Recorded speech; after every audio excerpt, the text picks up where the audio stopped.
করিয়ে 4 বছরের কাছাকাছি হয়ে যাচ্ছে। তো আজকে আবার এটাকে অনেক আপডেট করেছি, অনেক নতুন কিছু এনেছি, আবার কিছু বাদ দিয়েছি। এই বিষয়টা নিয়ে আবার আজকে আলোচনা করছি। সম্মানিত উপস্থিতি, মানুষ শুধু তার দৈহিক অবয়বের নাম নয়, বরং দেহ ও আত্মা এই দুইয়ের সমন্বয় হলো মানুষ। আবার এই দুইটার মধ্যে মূল উপাদান হলো আমাদের আত্মা। কারণ শরীরের মধ্যে যদি আত্মা না থাকে তখন মানুষ তাকে আর ঘরে রাখতে চায় না। যত দ্রুত সম্ভব গোসল দিয়ে কাফনের কাপড় পরিয়ে তাকে দাফন করে দেয়। কেউ আবার পানিতে ভাসিয়ে দেয়, কেউ আগুনে জ্বালিয়ে দেয়, কেউ মাটি চাপা দিয়ে দেয়। মোট কথা, কারো শরীরের মধ্যে প্রাণ না থাকলে কেউ তাকে আর কাছে রাখতে চায় না, ঠিক কিনা? এখান থেকে বোঝা যায় যে একজন মানুষের শরীরের মধ্যে যেই কয়টা উপাদান আছে তার মধ্যে সবচেয়ে গুরুত্বপূর্ণ উপাদান হচ্ছে তার রুহু, নফস, প্রাণ বা আত্মা, যেটাই বলেন না কেন। আমাদের শরীরের প্রত্যেকটা অঙ্গ প্রত্যঙ্গ আমাদের অন্তরের উপর নির্ভরশীল। কারণ অন্তর যা বলে শরীর ঠিক তাই করে, ঠিক কিনা? মা ভাত খাওয়ার জন্য ডাকছে, আপনি বললেন মন চাচ্ছে না। ভাত কি মন খায় না শরীর খায়? তার মানে আপনার শরীরের উপর মনের একটা কি আছে? প্রভাব আছে, নিয়ন্ত্রণ আছে, কন্ট্রোল আছে, ঠিক কিনা? এজন্য বলা হয় মানুষের অন্তর হলো তার গোটা শরীরের রাজা, আর শরীরের প্রত্যেকটা অঙ্গ প্রত্যঙ্গ হলো তার প্রজা। রাজা যেমন তার প্রজাদেরকে কন্ট্রোল করে, ঠিক তদ্রূপ আমাদের আত্মা আমাদের শরীরকে নিয়ন্ত্রণ করে। প্রজারা যেমন রাজার আনুগত্য করে, ঠিক তদ্রূপ আমাদের শরীরের প্রত্যেকটা অর্গানস আমাদের আত্মার আনুগত্য করে। আত্মা যা বলে শরীর ঠিক তাই করে। এই জন্য কারো আত্মা যদি খারাপ হয়, নফস যদি খারাপ হয়, অন্তর যদি খারাপ হয়, এই খারাপ অন্তর বেশিরভাগ সময় তাকে দিয়ে কোন কাজ করাবে? খারাপ কাজ। এই জন্য যতক্ষণ পর্যন্ত না আমাদের অন্তর বিশুদ্ধ হয়, অন্তর খাঁটি হয়, ততক্ষণ পর্যন্ত আমাদের ইসলাম, ঈমান কোনোটাই কি হবে না? খাঁটি হবে না। কোনোটাই পাকাপোক্ত, মজবুত, দৃঢ় হবে না। দলিল কি? কিতাবের নাম মুসনাদ আল আহমদ, হাদিস নাম্বার 13,048। হাদিসের বর্ণনাকারী হযরত আনাস ইবনে মালিক রাদিয়াল্লাহু তাআলা আনহু, তিনি বলছেন, ক্বালা রাসূলুল্লাহ সাল্লাল্লাহু আলাইহি ওয়াসাল্লাম, লা ইস্তাকিমু ঈমানু আবদিন হাত্তা ইস্তাকিমু লিসানুহু, আও কামা ক্বালা আলাইহিস সালাতু ওয়াস সালাম। রাসূল বলছেন, ততক্ষণ পর্যন্ত বান্দার ঈমান স্থির হবে না, পরিপূর্ণ হবে না, বিশুদ্ধ হবে না, যতক্ষণ পর্যন্ত না তার অন্তরটা স্থির হয়, বিশুদ্ধ হয়, পরিপূর্ণ হয়, যথার্থ হয়। তো অন্তর যথার্থ হওয়ার মানে হলো অন্তরে তাওহীদ প্রতিষ্ঠিত থাকা, আল্লাহ পাক রব্বুল আলামিনের আজমত, মহব্বত, মহত্ব, বরত্ব প্রতিষ্ঠিত থাকা, অন্তর দিয়ে আল্লাহ পাক রব্বুল আলামিনকে ভয় করা, তার কাছ থেকে আশা করা, সেই সাথে এই অন্তর দিয়ে আল্লাহ পাক রব্বুল আলামিনের অবাধ্য হওয়াকে চরমভাবে ঘৃণা করা। আপনার শরীর নামাজ পড়ছে, মন নামাজের মধ্যে নাই। আপনার অন্তর, আপনার হাত দান করছে কিন্তু মন দান করতে চাচ্ছে না।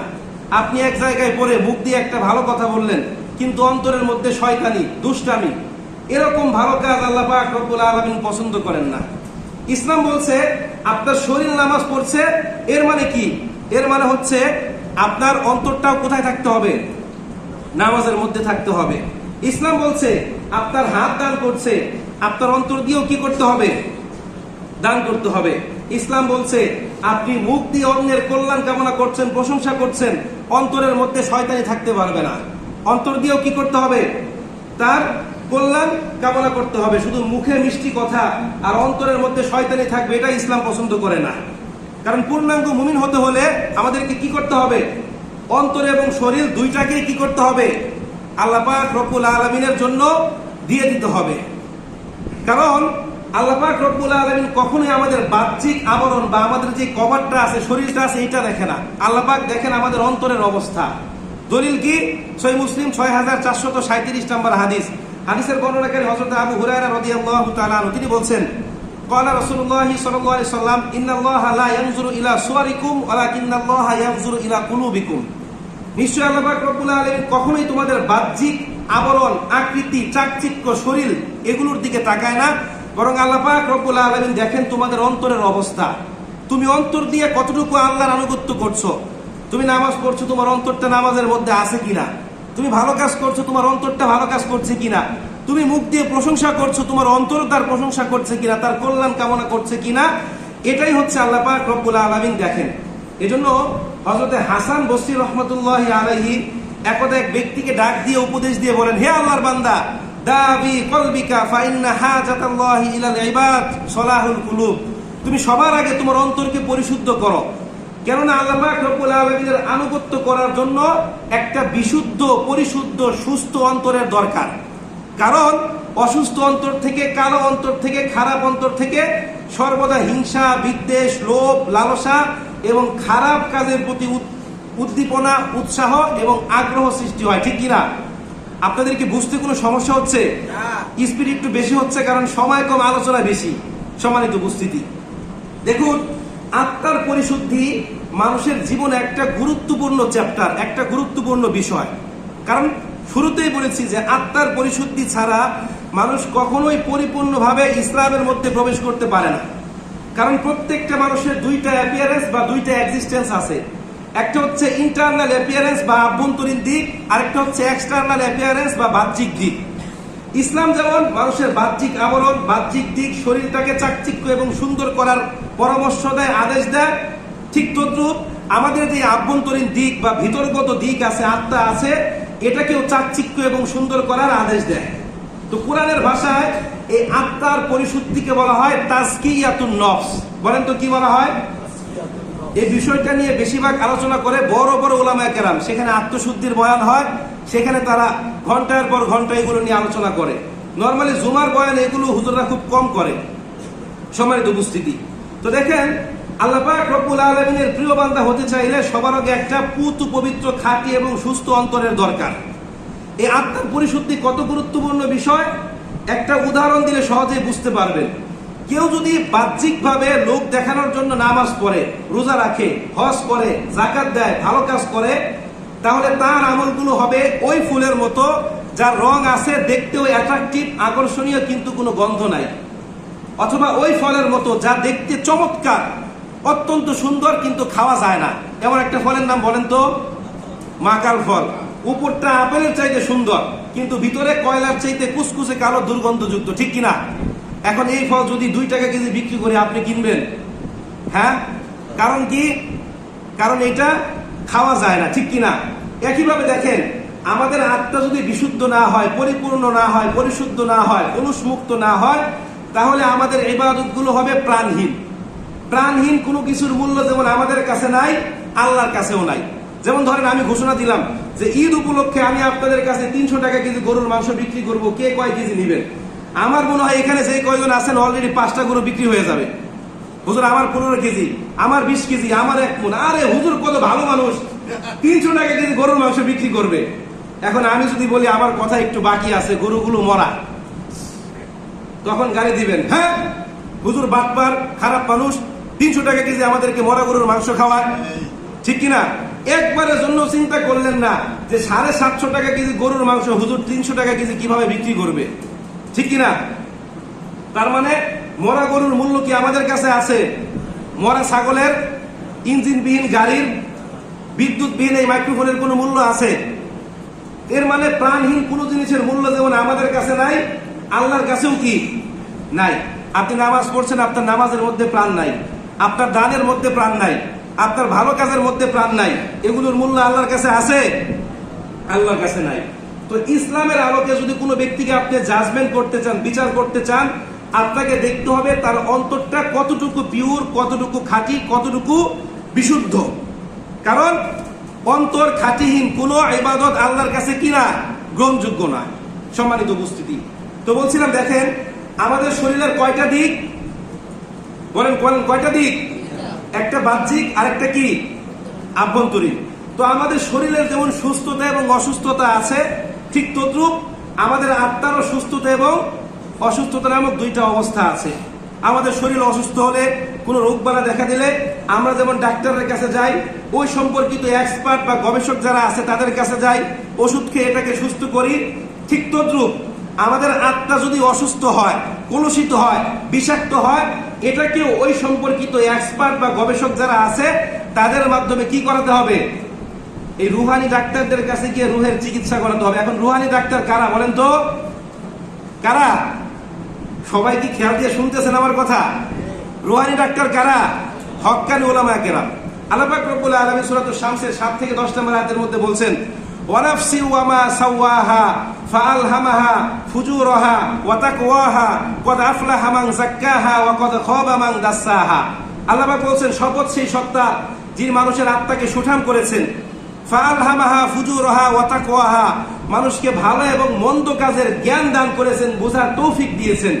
কদ আফলাহা মান যাক্কাহা ওয়া কদ খাবা মান দাসসাহা, অতঃপর সফল হয়েছে তারা, নিজেদের আত্মাকে বিশুদ্ধ করেছে যারা, ব্যর্থ হয়েছে তারা, নিজেদের আত্মাকে কলুষিত করেছে যারা। তো এই আয়াতগুলো থেকে বোঝা যায় যে আত্মাকে পরিশুদ্ধ করতে হলে সবার আগে কি দরকার? জ্ঞান। আল্লাহ পাক রব্বুল আলামিন মানুষকে দুই ধরনের জ্ঞান দিয়েছেন, ভালো কাজের জ্ঞান, খারাপ কাজের জ্ঞান, ঠিক কিনা? আবার আল্লাহ পাক এটাও বলে দিয়েছেন ভালো কাজের কি পরিণতি, খারাপ কাজের কি পরিণতি। বলেন নাই? অনেক জায়গায় বলেছেন। কেন বলেছেন? যেন আমরা আল্লাহ পাক রব্বুল আলামিনকে অভিযোগ করতে না পারি, যেন আল্লাহর দিকে অভিযোগের তীর নিক্ষেপ করতে না পারি। কারণ মানুষের চিরাচরিত একটা স্বভাব, মানুষ যখন কোনো কাজে ব্যর্থ হয়, ভুল করে, সে একটা অজুহাত দেখায়, দোষটা অন্যের উপর চাপিয়ে দেয়, ঠিক কিনা? এটা আমাদের স্বভাব। তো পরকাল দিবসে আমরা যেন আল্লাহর উপর দোষ চাপাতে না পারি, এই ব্যবস্থা আল্লাহ পাক আগে নিয়েছেন। কি দিয়েছেন আমাদেরকে? কোরআন।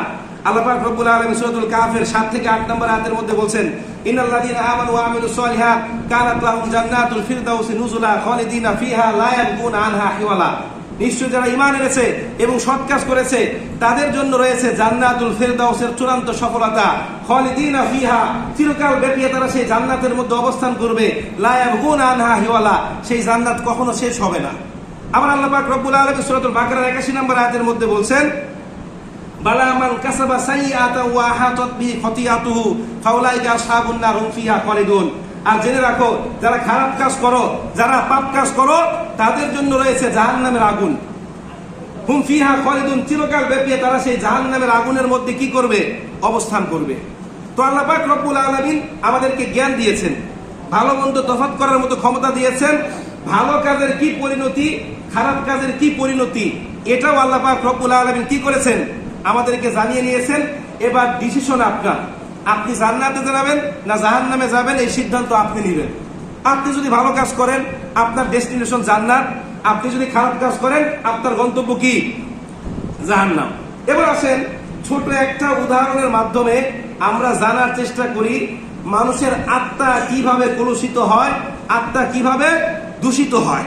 সম্মানিত উপস্থিতি, দেখুন, আমরা যখন বাহিরে রাস্তাঘাটে চলাফেরা করি, মাঠে ঘাটে পথে, বিভিন্ন জায়গা থেকে ময়লা আবর্জনা, নোংরা, ধুলা বালু উড়ে এসে আমাদের পোশাক এবং শরীরকে কি করে?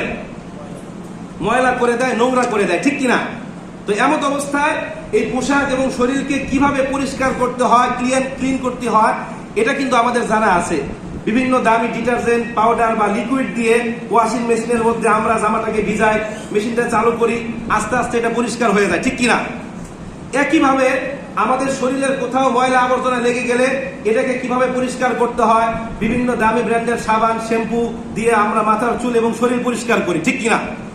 এখন প্রশ্ন হলো, মানুষের আত্মা, অন্তর বা নফস যদি ময়লাযুক্ত হয়, কলুষযুক্ত হয়, কালো হয়ে যায়, এটাকে কিভাবে পরিষ্কার করতে হয়? এটাকে যে ডিটারজেন্ট দিয়ে পরিষ্কার করতে হয়, সেই ডিটারজেন্টের নাম কি? সেটা কত টাকা কেজি? কোথায় গেলে পাওয়া যায়? কোন মেশিন দিয়ে পরিষ্কার করতে হয়? এটা আপনাদের জানা আছে কিনা বলেন তো? আমরা জানি এটা? জানি না। সম্মানিত উপস্থিতি, এখন আপনাদের মনে প্রশ্ন পাল্টা, হুজুর আপনি বললেন শরীরের কথা, আপনি বললেন পোশাকের কথা। শরীরের তো একটা বাহ্যিক অস্তিত্ব আছে, এটা দেখা যায়, ধরা যায়, ছোঁয়া যায়। পোশাকের একটা বাহ্যিক অস্তিত্ব আছে, এটা দেখা যায়, ধরা যায়, ছোঁয়া যায়। কিন্তু আপনি আত্মার কথা বললেন, এটা তো দৃশ্যমান নয়। এটা কি দৃশ্যমান? এটা আনসিন, দেখা যায় না। যেটা দেখা যায় না সেটা আবার কিভাবে ময়লা হয়? প্রশ্ন জাগে না অন্তরে? প্রশ্ন জাগে কিনা? মানে আপনারা কি কনফিউজ হয়ে গেছেন? প্রশ্ন জাগে কিনা অন্তরে? এবার আসেন, ধরেন আপনি বসবাসের জন্য একটা ঘর তৈরি করলেন। কি তৈরি করলেন? ঘর। আপনি যদি একটা ঘর তৈরি করেন, অবশ্যই সেই ঘরের একটা দরজা থাকবে, একটা জানলা থাকবে, একটা ভেন্টিলেটর থাকবে, ঠিক কিনা? থাকবে না? দরজা জানলাহীন কোনো খুবকে কি ঘর বলে? বলেন, ঘর বলে? বলে না। তো কেউ যদি নিয়মিত ওই ঘরে বসবাস করে, অবশ্যই তাকে দরজা জানলা খুলতে হবে না বন্ধ রাখতে হবে? খুলতে হবে। তো আপনি যদি ঘরের দরজা জানলা খুলেন, এটা দিয়ে ধুলা বালু ময়লাই ঘরের মধ্যে প্রবেশ করবে কি করবে না? করবে না? 1 বছর 2 বছর 3 বছর 5 বছর 10 বছর যদি আপনি এটাকে ক্লিন না করেন, একটা সময় এই ঘর বসবাসের অযোগ্য হয়ে যাবে, ঠিক কিনা? হ্যাঁ, এখন আমি শুরুতে বলেছি আমাদের দেহের কয়টা দিক? প্রত্যেকটা মানুষের কয়টা দিক? কি কি? একটা হচ্ছে আত্মা, আরেকটা হচ্ছে কি? শরীর। আচ্ছা, আত্মাহীন কোনো বডি কি মানুষ বলা যায়? বলা যায়? বলা যায় না। এর মানে আপনি যদি দুনিয়াতে জীবন যাপন করতে চান, আপনার শরীরের মধ্যে আত্মা লাগবে, ঠিক কিনা? লাগবে কি লাগবে না? আপনি যদি দুনিয়াতে জীবন যাপন করতে চান, চোখ দিয়ে দেখতে হবে, ঠিক কিনা? কান দিয়ে শুনতে হবে, ঠিক কিনা? হাত দিয়ে কাজ করতে হবে, ঠিক কিনা? নাক দিয়ে ঘ্রাণ নিতে হবে, ঠিক কিনা? এখন আপনি যদি এই চোখ দিয়ে খারাপ জিনিস দেখেন, তাহলে আপনার অন্তরের মধ্যে কি প্রবেশ করবে? ময়লা। আপনি যদি এই কান দিয়ে খারাপ জিনিস শোনেন, আপনার অন্তরের মধ্যে কি প্রবেশ করবে? আপনি যদি এই লজ্জা স্থান দিয়ে বাজে কাজে ব্যবহার করেন, লজ্জা স্থান, আপনার শরীরের মধ্যে কি প্রবেশ করবে? বলেন বলেন, কি প্রবেশ করবে? ময়লা। এক সময় এগুলো দিয়ে শরীরের মধ্যে পাপ প্রবেশ করতে করতে এক সময় স্বচ্ছ দর্পণের মতো যে অন্তরটা থাকে, এটা কয়লার ন্যায় কুচকুচে কালো হয়ে যায়। দলিল কি? সুনান তিরমিজি 3334 নম্বর হাদিস। হাদিসের বর্ণনাকারী হযরত আবু হুরায়রা রাদিয়াল্লাহু তাআলা আনহু, তিনি বলছেন, ক্বালা রাসূলুল্লাহ সাল্লাল্লাহু আলাইহি সাল্লাম, ইন্নাল আবদা ইযা আখতা খাতিআতান নুকিতাত ফি কলবিহি নুকতাতান সাউদা ফাইদা হুয়া নাযালা ওয়াস্তাগফারা ওয়া তাবা সুকিলা কলবুহু ওয়া ইন আদা জিদা ফিহা হাত্তা তা'লুয়া কলবুহু ওয়া হুয়া রান আল্লাযী যাকারাল্লাহু ফিল কুরআন কাল্লা বাল রানা আলা কুলুবিহিম মা কানু ইয়াকসিবুন আও কামা ক্বালা আলাইহিস সালাতু ওয়াস সালাম। রাসূল বলছেন, ইন্নাল আবদা ইযা আখতা খাতিআতান নুকিতাত ফি কলবিহি, যখন কোনো বান্দা একটা খারাপ কাজ করে, তার অন্তরের মধ্যে একটা কালো দাগ পড়ে যায়। ফাইদা হুয়া নাযালা ওয়াস্তাগফারা, সে যখন খারাপ কাজটা ছেড়ে দেয়, তওবা করে, সুকিলা কলবুহু, তার অন্তরের এই কালো দাগটা মুছে যায়। ওয়াইন আদা জিদা ফিহা হাত্তা তা'লুয়া কলবুহু, এরপর সে যখন আবার এই খারাপ কাজ করে, আবার তার অন্তরের মধ্যে একটা কালো দাগ পড়ে। আল্লাযী যাকারাল্লাহু ফিল কুরআন, যেটাকে কোরআনের ভাষায় রন বলে উল্লেখ করা হয়েছে। আল্লাহ পাক বলছেন, কাল্লা বাল রানা আলা কুলুবিহিম মা কানু ইয়াকসিবুন, কখনোই নয়, তাদের কৃতকর্মের কারণেই তাদের অন্তরটা নোংরা হয়ে গিয়েছে। কে বলছেন এই কথা? আল্লাহ পাক। এর মানে দেখেন, একজন মানুষ যখন একটা খারাপ কাজ করে, তার অন্তরের মধ্যে একটা কালো দাগ পড়ে। এবার সে যখন তওবা করে, আল্লাহর কাছে ফিরে আসে, তার অন্তরে সেই কালো দাগটা মুছে যায়। এরপর সে যখন আবার একটা খারাপ কাজ করে, তার অন্তরের মধ্যে একটা কালো দাগ পড়লো। আবার সে যখন তওবা না করে খারাপ কাজটা রিপিট করলো, তার অন্তরের মধ্যে আরেকটা কালো দাগ পড়লো। আবার সে যখন তওবা না করে আরেকটা খারাপ কাজ করলো, তার অন্তরের মধ্যে আরেকটা কালো দাগ পড়লো। এভাবে খারাপ কাজ করতে করতে, কালো দাগ পড়তে পড়তে, স্বচ্ছ দর্পণের মতো, মিররের মতো যে অন্তরটা আছে, এটা কয়লার ন্যায় কুচকুচে কালো হয়ে যায়। আর যখন একটা মানুষের অন্তর কালো হয়ে যায়, তখন ভালো খারাপের মধ্যে কোনো তারতম্য সে করতে পারে না। আধার এবং আলোর মধ্যে কোনো পার্থক্য সে করতে পারে না। সাদা এবং কালোর মধ্যে কোনো ডিফারেন্স সে তৈরি করতে পারে না। সব কিছু তার কাছে কি মনে হয়? কালো কালোই মনে হয়। উদাহরণ দিলে বুঝতে পারবেন। দেখুন, সবাই আমার দিকে তাকান।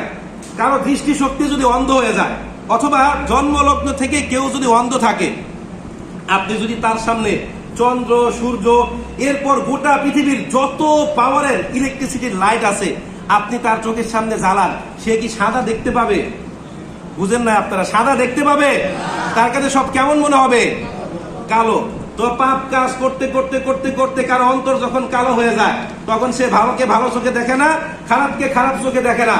ভালো খারাপের মধ্যে কোনো তারতম্য সে করতে পারে না। যখন একটা ব্যক্তির অন্তর নোংরা হয়ে যায়, তখন নামাজ পড়াকে তার কাছে সময়ের অপচয় বলে মনে হয়, রোজা রাখাকে তার কাছে অহেতুক উপোস করা বলে মনে হয়, যাকাত দেওয়াকে তার কাছে অর্থের অপচয় বলে মনে হয়, পর্দা করাকে তার কাছে রিলিজিয়াস ফান্ডামেন্টালিজম মনে হয়, সেকালে মনে হয় ওল্ড কালচারের মনে হয়, পর্দা করাকে তার কাছে মনে হয় কি মহিলা হুজুর, ঠিক কিনা? এবার আসেন, কারো অন্তর যদি নোংরা হয়ে যায়, ময়লা হয়ে যায়, এটাকে আমরা কিভাবে পরিষ্কার করব? উত্তর একটাই, যেই যেই রাস্তাগুলো দিয়ে অন্তরের মধ্যে ময়লা প্রবেশ করে, সেই রাস্তাগুলোকে নিয়ন্ত্রণ করা, কন্ট্রোল করা, বন্ধ করা। আপনি হাত দিয়ে অন্তরের মধ্যে ময়লা প্রবেশ করে, হাত দিয়ে খারাপ কাজ বন্ধ করে দিতে হবে। লজ্জাস্থান দিয়ে খারাপ কাজ বন্ধ করে দিতে হবে। চোখ দিয়ে খারাপ কাজ বন্ধ করে দিতে হবে। কান দিয়ে খারাপ জিনিস শোনা বন্ধ করে দিতে হবে। আচ্ছা, কম্পিউটারের দুই রকমের ডিভাইস আছে, একটা হচ্ছে ইনপুট ডিভাইস আর একটা হচ্ছে আউটপুট ডিভাইস। আবার কিছু ডিভাইস আছে বোথ ইনপুট এন্ড আউটপুট, যেমন টাচ স্ক্রিন মনিটর, এটাকে আমরা ইনপুট আউটপুট কি দুইটাই বলি। তথ্য ভিতরে দেওয়াও যায়, ভিতর থেকে বেরও করা যায়, ঠিক কিনা? আমাদের শরীরের একটা বোথ ডিভাইস হচ্ছে আমাদের মুখ, এটা দিয়ে তথ্য আমরা ভিতরে নিতেও পারি, ভিতর থেকে বেরও করতে পারি। ভিতরে নেই কি, যখন এই মুখ দিয়ে আমরা হারাম খাই তার মানে তথ্যটা খারাপ জিনিস ভিতরে যাচ্ছে। আবার মুখ দিয়ে যখন মিথ্যা কথা বলি তখন পাপ কাজ ভিতর থেকে কি বের হচ্ছে। আরেকটা আছে আমাদের হাত, আমরা কিন্তু সব যে দেখে আর শুনে বুঝি তা কিন্তু না, মাঝে মাঝে অনেক জিনিস আমাদেরকে অনুভবও করতে হয়, ঠিক কিনা? হাত দিয়ে অনুভব করি না? হাত দিয়ে অনুভব করে আমরা ভিতরে তথ্য নিতে পারি কিনা? কোনো জিনিস গরম নাকি ঠান্ডা আমরা হাত দিয়ে ধরলে বুঝি না, বুঝি কিনা? এর মানে অনেকগুলো ইনপুট এবং আউটপুট ডিভাইস আছে, এগুলোকে নিয়ন্ত্রণ করতে হবে। এছাড়া আরো কিছু পদ্ধতি আছে, পন্থা আছে, যেই পন্থাগুলো আপনি অবলম্বন করলে আপনার নফসকে আপনি কি রাখতে পারবেন, বিশুদ্ধ রাখতে পারবেন। এই পরবর্তী 10 মিনিট সবাই মনোযোগ সহকারে শুনবেন, কারো চোখের পলক যেন না পড়ে। 1 নম্বর হচ্ছে সব ধরনের পাপ কাজ থেকে দূরে থাকা, প্রকাশ্য অপ্রকাশ্য, কবিরা সগীরা, ছোট বড় যে ধরনের পাপ হোক না কেন সকল পাপ থেকে দূরে থাকা। কিতাবে নবী সুনান ইবনে মাজাহ হাদিস নাম্বার 4243, রাসূল কারীম সাল্লাল্লাহু আলাইহি ওয়াসাল্লাম আমাদের আয়েশা রাদিয়াল্লাহু তাআলা আনহাকে বলেন, ইয়াকা ওয়াল মুহাক্কিরাত ফাইন্না লাকা মিনাল্লাহি তাওবা। হে আয়েশা, তুমি সর্বাপেক্ষা ছোট ছোট যে পাপগুলো আছে এগুলো থেকেও নিজেকে বিরত রাখবে, কেননা আল্লাহ পাক তোমাকে এই জন্য তলব করবে। 2 নাম্বার, সর্ব অবস্থায় আল্লাহ পাক রব্বুল আলামিনকে ভয় করতে হবে। You have to bear in mind যে আল্লাহ পাক এই পৃথিবীর স্রষ্টা, দ্রষ্টা, রিজিক দাতা। আমি যা বলছি তিনি শুনছেন, আমি যা করছি তিনি দেখছেন। তিনি যেমন ক্ষমাশীল ঠিক তদ্রূপ দ্রুত হিসাব গ্রহণকারী। আল্লাহ পাক চাইলে যে কোনো সময় যে কোনো পাপের কারণে আমাকে পাকড়াও করতে পারে। কালকে আমাদের বাংলাদেশে একটা ট্র্যাজেডিপূর্ণ ঘটনা ঘটে গিয়েছে। এক বিবাহ অনুষ্ঠান থেকে স্বামী স্ত্রী পরিবারের ফিরে আসার সময় 13 জন কি স্পট ডেড। এখন আপনি যে মসজিদ থেকে বাড়িতে ফিরে যাবেন তার গ্যারান্টি কি? তাহলে ছোট খারাপ কাজ করার আগেও ভাববেন যে খারাপ কাজ শেষ করার আগে এটা করা অবস্থায় আমি মারা যেতে পারি, ঠিক কিনা? আল্লাহ পাক বলছেন সূরাতুর রহমানের মধ্যে, ওয়ালিমান খাফা মাকামা রাব্বি জান্নাতান, যারা আল্লাহকে ভয় করবে আল্লাহ পাক তাকে জান্নাত দিবে। আমি আমার ভাষায় কি বলি জানেন? নামাজ পড়লেই জান্নাত না, রোজা রাখলেই জান্নাত না, যাকাত ফিতরা দিলেই জান্নাত না। কারণ আমি দেখেছি ব্যক্তি নামাজ পড়ছে অশ্লীল কাজ করছে, মুখ ভর্তি দাড়ি, মাথার মধ্যে টুপি, গায়ে লম্বা জামা, মসজিদে এসে বেয়াদবি করছে। ব্যক্তি যাকাত দিচ্ছে আবার ঘুষ খাচ্ছে, এরকম মানুষ আছে না নাই? এর মানে নামাজ রোজা হজ যাকাত করলে মানুষ মুসলিম হয়ে যায় না। মুসলিম কারা, ইমানদার কারা? যে ব্যক্তি তার অন্তর দিয়ে আল্লাহকে ভয় করে। এর মানে যেই ব্যক্তি আল্লাহকে ভয় করে ওই ব্যক্তি কখনোই সুদ খায় না। যে ব্যক্তি অন্তর দিয়ে আল্লাহকে ভয় করে সে কখনোই চুরি করে না, ঠিক কিনা? দেখবেন যেখানেই আল্লাহ পাক জান্নাতের কথা বলেছেন হয় খৌফ অথবা তাকওয়া, এই দুইটা শব্দ আছে। আপনারা দেখবেন যেখানেই জান্নাত সেখানে খৌফ অথবা তাকওয়া, আল্লাহ ভীতির কথা উল্লেখ আছে। 3 নম্বর হচ্ছে জীবনের সকল ক্ষেত্রে ওহির বিধানকে নিজের জন্য শিরোধার্য করে নেওয়া। ওহির বিধান বুঝেন তো? আল্লাহ এবং তার রাসূল কর্তৃক নির্ধারিত আইনকে নিজের জন্য শিরোধার্য করা। এটা নিয়ে আর কিছু বললাম না, আপনাদের খারাপ লাগবে। 4 নম্বর, মন্দ কাজের শাস্তি সম্পর্কে জানা এবং মন্দ কাজ থেকে বিরত থাকা, বিশেষ করে কবিরা গুনাহ এবং যে সকল পাপের জন্য আল্লাহ পাক এবং তার রাসূল হুমকি দিয়েছেন ওই সকল পাপের ধারে কাছেও না যাওয়া। আপনারা বুঝতে পেরেছেন তো? ওই সকল পাপ কাজের ধারে কাছেও না যাওয়া। 4 নাম্বার হচ্ছে ইখলাসের সাথে আমল করা। 4 নাম্বার কি? ইখলাস মানে কি আপনারা বুঝেন? ইখলাস মানে হচ্ছে একনিষ্ঠতা, একাগ্রতা। যখন 9ম শ্রেণীতে পড়ি একটা নস পড়েছিলাম। আপনাদের স্কুলে তো পড়ায় সিন আনসিন বলে না, আমাদের মাদ্রাসায় আরবি গুলাকে বলে নস আর নাসুল গায়রু মাদ্রুস, দুইটা বলে। সেখানে ছিল আল ইখলাসু হুয়া সিফাতুন লাজিমাতুন লিল মুসলিমিন। একনিষ্ঠতা হচ্ছে মুসলমানদের একটি আবশ্যকীয় গুণ। মুসলমান মানে তার মধ্যে এই গুণটা থাকবে, অবশ্যই অবশ্যই থাকতেই হবে। এখন ইখলাস কি জিনিস? যাবতীয় কাজে শুধুমাত্র একজনকে সন্তুষ্ট করা, তিনি কে? আল্লাহ। ওই কাজের মধ্যে কোনো প্রকার রিয়া থাকবে না। কি থাকবে না? রিয়া বুঝেন তো? লৌকিকতা। দেখেন রিয়া হচ্ছে এক প্রকারের শিরিক। কিভাবে? দেখুন, আপনি নামাজ পড়লেন আল্লাহকে দেখানোর জন্য, তার মানে এটা আল্লাহর জন্য। আপনি নামাজ পড়লেন লোক দেখানোর জন্য, মসজিদে না গেলে মানুষ কি বলবে? ঈদের নামাজটাও যদি না পড়ি, রমজান মাস তারাবির সময় ঘোরাফেরা করি, মানুষ কি বলবে? এর মানে এই নামাজটা আপনি কার জন্য পড়েছেন? সবাই মনে হয় বুঝেন নাই। বলেন কার জন্য? মানুষকে দেখানোর জন্য। তার মানে এটা কি আল্লাহর সঙ্গে শিরিক করা হলো না? এবার দেখেন রিয়ার পরিণতি কি। রিয়ার পরিণতি হচ্ছে জাহান্নাম। রিয়ার পরিণতি কি? দলিল কি? দলিল হচ্ছে সুনান তিরমিজি 2382 নম্বর হাদিস। বলেন দলিল কি? তিরমিজির 2382 নম্বর হাদিস। এতক্ষণ যা শুনেছেন না বুঝলেও চলবে, কিন্তু এই হাদিসটা বুঝতেই হবে। সবাই একদম পরবর্তী 3 মিনিট আমার দিকে তাকান। দেখেন এই হাদিস বর্ণনা করার সময় আবু হুরায়রা রাদিয়াল্লাহু তাআলা আনহু 3 বার জ্ঞান হারিয়ে ফেলেছে, 3 বার তার মাথার মধ্যে পানি ঢেলেছে। বলেন কয়বার জ্ঞান হারিয়েছে?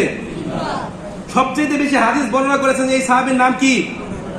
তাকে বলা হয় আসহাবে সুফান, নেতা, আসহাবুল মুকসিরিনদের মধ্যে একজন। তিনি একবার একটা জায়গায় গেলেন, এক লোক বললেন, ইয়া আল্লাহ রাসূলের সাহাবী, আপনি তো রাসূলের থেকে অনেক হাদিস বর্ণনা করেছেন, আমাদেরকে একটা হাদিস বলেন যেটা আমাদের জন্য খুবই ইফেক্টিভ হবে, কার্যকর হবে। তখন তিনি বললেন, দেখো পরকাল দিবসে 3 শ্রেণীর মানুষ দ্বারা আল্লাহ পাক রব্বুল আলামিন জাহান্নাম উদ্বোধন করবে। বলেন কয়টা শ্রেণী? 3 শ্রেণী। 3 শ্রেণীর বিচার আল্লাহ পাক সবার আগে করবে। সর্বপ্রথম যার বিচার করার জন্য আল্লাহ পাক ডাকবে সে হচ্ছে একজন শহীদ। কি বলেন তো? মুখ দিয়ে সহজে শহীদ বলতে পারেন, কিন্তু শহীদের তাৎপর্য কি এটা আমরা বুঝি না, ঠিক কিনা? হ্যাঁ, আল্লাহ পাক বলবে, এই বান্দা এদিকে আসো, আসো। আসবে, বলবে, আচ্ছা তোমাকে আমি এই এই নিয়ামত দিয়েছিলাম, শারীরিক শক্তি দিয়েছিলাম, আর্থিক সচ্ছলতা দিয়েছিলাম, জ্ঞান দান করেছিলাম, তুমি আমার এই নিয়ামতকে কোন কাজে ব্যয় করেছো? সে বলবে, আল্লাহ আমি কি করি নাই, আমি নামাজ পড়েছি, রোজা রেখেছি, যাকাত দিয়েছি, হজ করেছি, যা সম্ভব সব করেছি। এর চাইতে বড় বিষয় হচ্ছে আপনি যে আমাকে মহামূল্যবান জীবনটা দিয়েছেন, এটা আমি আল্লাহ রাস্তায়, আপনার রাস্তায় বিসর্জন দিয়েছি। আল্লাহ পাক বলবে, না তুমি মিথ্যে কথা বলছো, তুমি আমি আল্লাহকে খুশি করার জন্য যুদ্ধ করো নাই, তুমি যুদ্ধ করেছো, মানুষ তোমাকে যোদ্ধা বলবে, তুমি বেঁচে থাকলে তোমাকে গাজী বলবে, মরে গেলে তোমাকে শহীদ বলবে, তোমার নামে রাস্তাঘাট করবে, তোমার নামে উপন্যাস লেখা হবে, বই লেখা হবে, বাহবা দেওয়া হবে। তোমার প্রতিদান তুমি দুনিয়াতে পেয়ে গিয়েছো, যাও জাহান্নামে যাও। তখন একজন ফেরেশতা তাকে ধরবে, উল্টা করবে, মাথার চুলের মধ্যে ধরবে, টানতে টানতে নিয়ে কোথায় নিক্ষেপ করবে? জাহান্নামের আগুনের মধ্যে। দলিল কি? তিরমিজির হাদিস। দ্বিতীয় যে ব্যক্তিকে বিচারের জন্য ডাকা হবে সে হচ্ছে একজন আলেম। সে কি? একজন আলেম। আল্লাহ পাক বলবে, এদিকে আসো, তোমার বিচার করি, তুমি কি কি করেছো? তোমাকে তো অর্থ সম্পদ দিয়েছিলাম, তুখর মেধা দিয়েছিলাম, এগুলো তুমি কোন কাজে ব্যয় করেছো? সে বলবে, আল্লাহ কি করি নাই, আমার জীবনের প্রথম 30 বছর শুধুমাত্র মাদ্রাসা মসজিদের মধ্যে পড়েছিলাম, পড়াশোনা করেছি, ধর্মীয় জ্ঞান অর্জন করেছি, মানুষকে ওয়াজ নসিহত করেছি, কত মানুষকে আমি নসিহত করেছি, কত মানুষ আমাকে ভালোবাসতো, আমি কি করি নাই? আল্লাহ পাক বলবে, না এগুলো তুমি আমি আল্লাহর জন্য করো নাই, তুমি দুনিয়া পাওয়ার জন্য করেছো। মানুষ তোমাকে বড় আলেম বলবে, তোমাকে বাহবা দিবে, তোমাকে নিয়ে গর্ব করবে, তোমার পকেট ভরে দিবে, এই জন্য তুমি এগুলো করেছো, যাও জাহান্নামে যাও। এখন এই যে হাদিস বললো রাসূল, এরকম আলেম আমাদের দেশে আছে না নাই? দেখবেন আমাদের দেশে কিছু আলেম আছে যারা সবার কাছে প্রিয় হতে চায়, আবার কিছু আলেম আছে এদেরকে আমরা অনেকে পছন্দ করি না। বিশেষ করে আমার নামে তো একটা কথা প্রচলিত যে আমি অনেক উঁচু ভাষায় কথা বলি, ঠিক কিনা? অনেকে কষ্টও পায়, ঠিক কিনা? অনেক মসজিদের ইমাম সাহেবরা কত সুন্দর করে ছোট ছোট আমলের কথা বলে, জান্নাতের কথা বলে, আব্বা গো আম্মা গো বলে ডেকে পায়ের মধ্যে হাত দেয়, ঠিক কিনা? কিন্তু আমি খালি আপনাদেরকে বকাঝকা করি, ঠিক কিনা? আচ্ছা, এবার আপনাদেরকে 2টা প্রশ্ন। এই পৃথিবীর ইতিহাসে সবচেয়ে সম্মানিত ব্যক্তিটাকে? রাসূল সাল্লাল্লাহু আলাইহি সাল্লাম, ঠিক কিনা? সবচেয়ে বেশি মারও তো মনে হয় তিনি খেয়েছেন নাকি? হ্যাঁ, তিনি যেই যুগে ছিলেন ওই যুগে তার পক্ষে মানুষ বেশি ছিল না বিপক্ষে ছিল? আনুমানিক কত পার্সেন্ট তার বিপক্ষে ছিল? 90%-এর মতো, ঠিক কিনা? ধরেন কোরআনে যদি 100 আয়াত থাকে আল্লাহর রহমত সম্পর্কিত, 100 আয়াত তো আছে আল্লাহর গজব সম্পর্কিত, ঠিক কিনা? যে রাসূল মসজিদের ইমামতি করেছে সেই রাসূল তো যুদ্ধের ময়দানে সেনাপতির মানে ঘোড়ার পিঠে উঠে নেতৃত্ব দিয়েছেন, ঠিক কিনা? হ্যাঁ, যে রাসূল মানুষের জন্য দোয়া করেছেন সেই রাসূল তো মাঝে মাঝে তাদেরকে বদদোয়া দিয়েছেন, ঠিক কিনা? এখন এমন একজন আলেম, সে সবার কাছে প্রিয় হবে, সবার কাছে ভালো, কিন্তু আল্লাহ রাসূল সবার কাছে ভালো না। হ্যাঁ, খোলাফা রাশিদিনের 4 জন খলিফা সবাইকে শহীদ হতে হয়েছে। আবু হানিফার লাশ জেলখানা থেকে বের হয়েছে। আহমদ বিন হাম্বলকে গাদার পিঠে উঠিয়ে মুখের মধ্যে চুনকালি মারিয়ে মদিনার অদিনের গলিতে গলিতে ঘোরানো হয়েছে। আর আপনি কোন মাপের আলেম, আপনাকে সবাই পছন্দ করবে? মানে আপনি আল্লাহ রাসূলের চাইতে ঊর্ধ্বে, তাই নাকি? মানে আমার সব কথা যে সবার ভালো লাগবে, রাসূলের সব কথা কি সবার ভালো লাগতো? এখন বলেন তো, একটা বাচ্চা আগুন ধরতে যাচ্ছে, এখন তার বাবা তাকে সুন্দর করে বলবে, বাবা আগুনটা ধরো না, এভাবে বলবে নাকি? কি বলবে বলেন তো? তাকে ধমক দিবে নাকি? হ্যাঁ, সহিহ বুখারীর হাদিস, রাসূল সাল্লাল্লাহু আলাইহি ওয়াসাল্লাম মাঝে মাঝে এমন ভাবে বক্তৃতা দিতেন যে তার গলার যে রগগুলো আছে না, ফুলে যেত, এগুলো দিয়ে যে রক্ত প্রবাহিত হচ্ছে এগুলো দেখা যেত। এর মানে কোন জায়গায় কোন কথা বলতে হবে এটা আল্লাহ পাক কোরআনে বলেছেন। যখন জাহান্নামের কথা বলবে, ভীতিকর কথা বলবে, তখন উঁচু গলায় বলো। যখন জান্নাতের কথা বলবে, আল্লাহর রহমতের কথা বলবে, তখন নিচু গলায় বলো। আপনারা যদি বলেন হুজুর প্রত্যেকদিন জুমার পরে আপনার করা কথার জন্য পায়ে ধরে মাপ চাইতে হবে, আমি রাজি আছি। আমি চাই আমার প্রত্যেকটা মুসল্লি জান্নাতে যাক, আপনারা সবাই বলে আমিন। দেখেন, এই মিম্বার কোনো সাধারণ জায়গা না, এটার হক আছে, যে কেউ এখানে বসলেই চলবে না। আল্লাহ পাক বলবে, সলিমউদ্দিন তোমাকে তো মসজিদের খতিব বানিয়েছিলাম, কি কাজ করেছো? শুধু মানুষকে ভালো কথা বলে স্যার পকেট ভর্তি করেছো, এই তো তোমার দায়িত্ব ছিল মানুষকে অন্যায় থেকে বাধা দেওয়া। এখন সমাজের মধ্যে একটা অন্যায় কাজ হচ্ছে, আপনি প্রথম দিন তাকে সুন্দর করে বললেন, দ্বিতীয় দিন হচ্ছে তখনও সুন্দর করে বললেন, শুধু সুন্দর করেই বলবেন? অন্যায় কাজে বাধা দিলে সে তো আপনার বিপক্ষে লাগবে নাকি? এটা আপনারা বুঝবেন। এখন বাকি জাজমেন্ট আপনাদের কাছে। এবার আসেন, আমরা বলছিলাম কি যে রিয়াযুক্ত আমল করা যাবে না। 6 নাম্বার, সর্বদা অন্তরে কবরের কথা মনে রাখতে হবে। ওসমান রাদিয়াল্লাহু তাআলা আনহু কৃতদাস বলতেন যে তিনি যখনই কোনো কবরের পাশ দিয়ে যেতেন কান্না করতেন, তার দাড়ি পর্যন্ত ভিজে যেত। তখন তিনি বলেন, ইয়া আমিরুল মুমিনিন, আপনি জাহান্নামের কথা শুনলে কাঁদেন না, কবরের কথা শুনলে তো কাঁদেন কেন? তখন তিনি বললেন যে রাসূল বলেছেন কবর হচ্ছে আখিরাতের প্রথম মঞ্জিল, এখানে যে সফর এটা যার জন্য সহজ, পরবর্তী সমস্ত ধাপ তার জন্য কি সহজ। আরো অনেকগুলো পয়েন্ট ছিল, এর মধ্যে 7 নম্বর হচ্ছে আত্মসমালোচনা, নিজের যাবতীয় কৃতকর্ম নিয়ে সমালোচনা করা। এই যে ভিডিও করছি এটা দেখবো যে কোন কোন জায়গায় ভুল হয়েছে, এগুলো শুধরানোর চেষ্টা করব। আমাদের প্রত্যেকের উচিত সারাদিন যা করি এই কাজগুলো নিয়ে কি করা, রাতের বেলায় ঘুমানোর আগে আমার এই কাজটা ঠিক হয়েছে, ওইটা ঠিক হয় নাই, ওইটা ভুল হয়েছে, ওইটা কোন জায়গায় গেলে শুধরানো যাবে এটা করা। কিন্তু আমরা আত্মসমালোচনা করতে পারি না। 8 নম্বর হচ্ছে সৎ সঙ্গীদের সঙ্গে ঘোরাফেরা করা। আল্লাহ পাক বলছেন, ইয়া আইয়ুহাল্লাযীনা আমানুত্তাকুল্লাহ ওয়া কুনু মা'আস সাদিকিন, হে ঈমানদাররা তোমরা আল্লাহকে ভয় করো এবং সৎ কর্মশীলদের সঙ্গী হও। এখন দেখেন, একজন সৎ সঙ্গী আর অসৎ সঙ্গীর দৃষ্টান্ত রাসূল হাদিসে দিচ্ছেন। কিতাবে না সহিহ বুখারী হাদিস নাম্বার 5136। কয়টা হাদিস বললাম মনে আছে? 6টা হাদিস। 6টা হাদিসের অনুবাদ করতে গেলেও 318 মিনিট লাগে। বয়ান করেছি কয় মিনিট? দেখেন কত কথা বললাম, এই জন্য একটু তাড়াতাড়ি বলতে হয়। দেখেন, রাসূল বলছেন একজন সৎ সঙ্গী আর অসৎ সঙ্গীর দৃষ্টান্ত হচ্ছে আতর ব্যবসায়ী আর কামারের যে হাপড় আছে, হাপড় বুঝেন, যেটা দিয়ে বাতাস বের হয়, এটার মতো। তুমি যদি আতর ব্যবসায়ীর কাছে যাও, হয় তুমি তার কাছ থেকে আতর কিনবে, নয়তো সে খুশি হয়ে তোমাকে গিফট করবে, আর নয়তো তুমি তার কাছ থেকে আতরের সুঘ্রাণ পাবে। 3টার একটা পাবে, ঠিক কিনা? এই 3টাই কি ভালো না খারাপ? আর তুমি যদি কামারের হাপড়ের কাছে যাও, হয় সে তোমাকে বাতাস দিয়ে কয়লা উল্কি উড়ে এসে তোমার জামা কাপড় জ্বালিয়ে দিবে, আর নয়তো সেখান থেকে কি পাবে? দুর্গন্ধ পাবে। এই জন্য আপনার সঙ্গীরা যেন ভালো হয়। আপনাকে বিচার করা যাবে আপনি কাদের সঙ্গে চলাফেরা করেন। আমার উস্তাদ মাওলানা ওমর ফারুক মুজাহিদি বলতো, সঙ্গ দোষে লোহা ভাসে। সঙ্গ দোষে কি? যদি এটা একটা প্রবাদ, তিনি প্রায় সময় আমাকে বলতো। যাই হোক, এবার আসেন যে আমাদের গুরুত্বপূর্ণ একটা বিষয় হচ্ছে ঈদের জামাত। আপনারা জানেন এই যে আমাদের মাঠ প্রস্তুত করা হচ্ছে, দেখা যাচ্ছে এখানে আমাদের ঈদের প্রথম জামাত হবে 7টায়। এটা আপনাদের অনুরোধে করা হয়েছে 7টায়।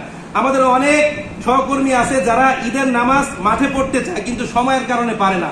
এবার আমরা এই ব্যবস্থা করেছি, আপনাদের গাড়ি হচ্ছে 7:15-তে বা 7:20-এ সম্ভবত, এখান থেকে আপনারা নামাজ পড়ে অফিসে চলে যেতে পারবেন। আবার আমাদের দ্বিতীয় জামাতটা হচ্ছে 8টা থেকে 8:15-এর মধ্যে হবে। এটাও যারা অফিস থেকে আসে এরা এসে এখানে ঈদের নামাজটা মাঠে পড়তে পারবে। আমি বারবার বলি যে ঈদের নামাজ ঈদগাহে পড়া উত্তম। ঈদের নামাজ ঈদগাহে পড়া উত্তম। ঈদের নামাজ ঈদগাহে পড়তে হবে। রাসূল সাল্লাল্লাহু আলাইহি ওয়াসাল্লাম এটাই করেছেন। বৃষ্টি হয়েছে, প্রয়োজনে তিনি দেরি করেছেন, তারপর ঈদের নামাজ কোথায় পড়েছে? ঈদগাহে। তো আমরা সবাই চেষ্টা করব, আল্লাহ পাক রব্বুল আলামিন আমাদের সবাইকে তৌফিক দান করুন। আরেকটা বিষয়, আমাদের মোটামুটি আজকে জুমাতুল বিদা হয়েও যেতে পারে, আবার নাও হতে পারে, বেশিরভাগ সম্ভাবনা হবে না। এই জন্য আমি ফিতরা এবং জুমাতুল বিদা আরো ঈদের দিনের সুন্নত নিয়ে আজকে আলোচনা করি নাই। তো এরপরও আপনারা অনেকে জানতে চেয়েছেন ফিতরা কত। 2026 সালে ইসলামিক ফাউন্ডেশন কর্তৃক নির্ধারিত করে দেওয়া হয়েছে সর্বনিম্ন 110, সর্বোচ্চ 2805। এখন এটা নির্ভর করবে আপনার অর্থনৈতিক সচ্ছলতার উপর ভিত্তি করে, আপনি কয় টাকা কেজি চাল খান, আপনার উপার্জন কত। ঠিক আছে, সামনে ইনশাআল্লাহ এই বিষয় নিয়ে আরো বিস্তারিত আলোচনা করবো। আল্লাহ পাক তৌফিক দান করুন।